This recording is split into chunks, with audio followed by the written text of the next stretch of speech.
Hey there, have you ever looked at someone you know is brilliant, just super sharp, and watched them get totally stuck on a simple decision? It's a weird paradox, right? Well, today we're going to get into exactly why that happens and what to do about it. I mean, this quote from Life on Purpose HQ just hits the nail on the head.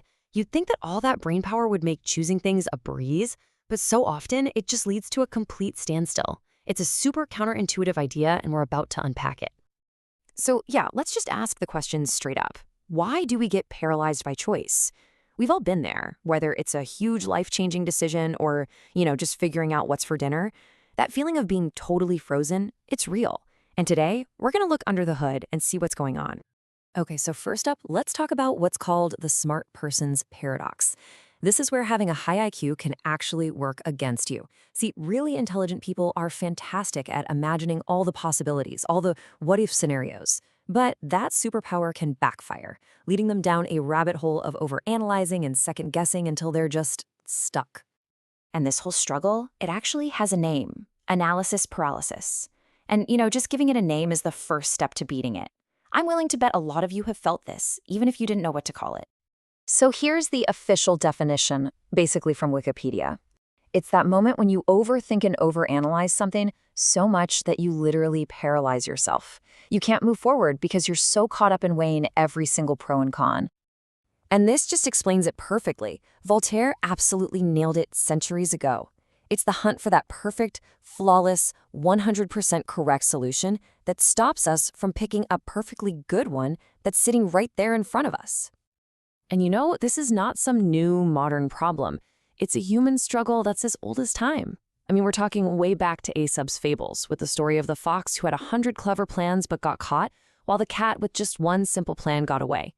We see it in Shakespeare with Hamlet, who just thought himself into a corner.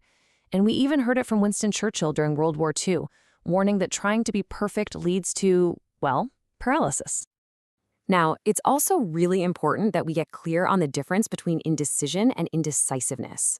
Indecision is situational, like you're stuck on a big career choice.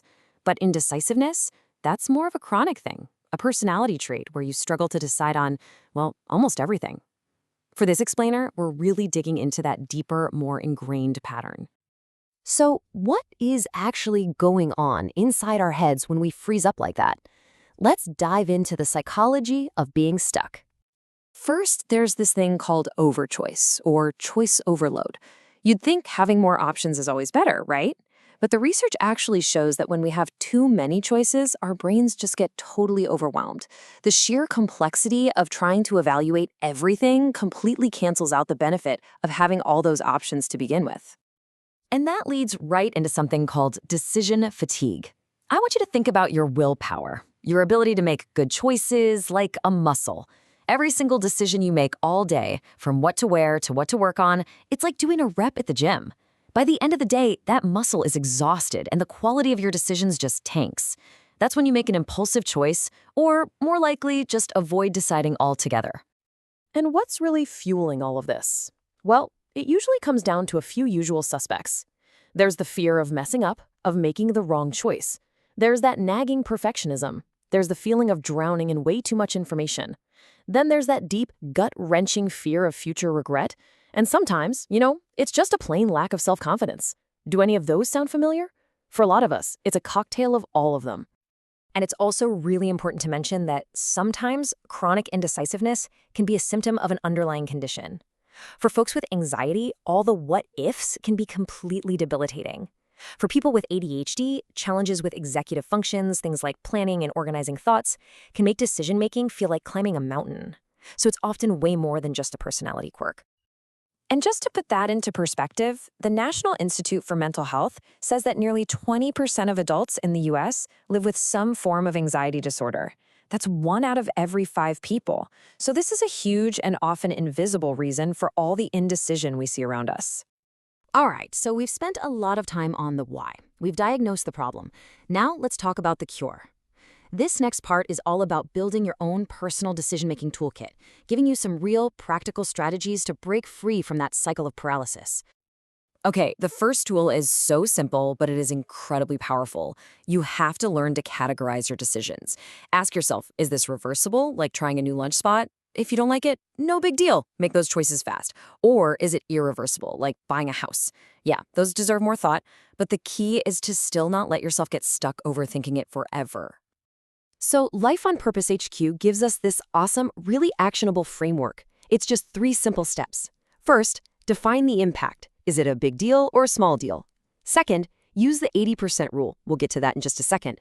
And third, set a hard deadline for yourself and then take one tiny action to get the ball rolling. Okay, the 80% rule. This one is a total game changer, especially if you're a perfectionist.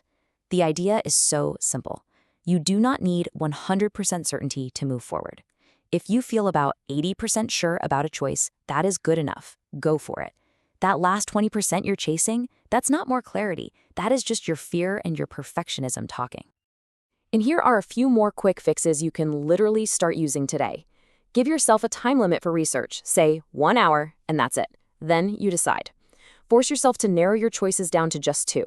Reframe how you think about mistakes. A wrong decision isn't a failure, it's just data you can learn from.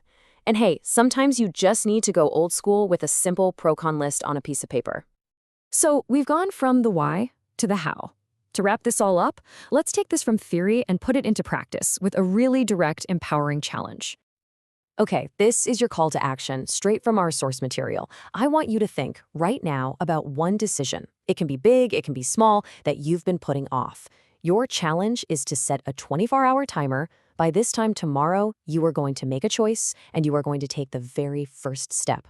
So I'll leave you with this final thought. We've talked about the history, the psychology, the tools. The only thing left to do is to actually do it. So what choice will you make today?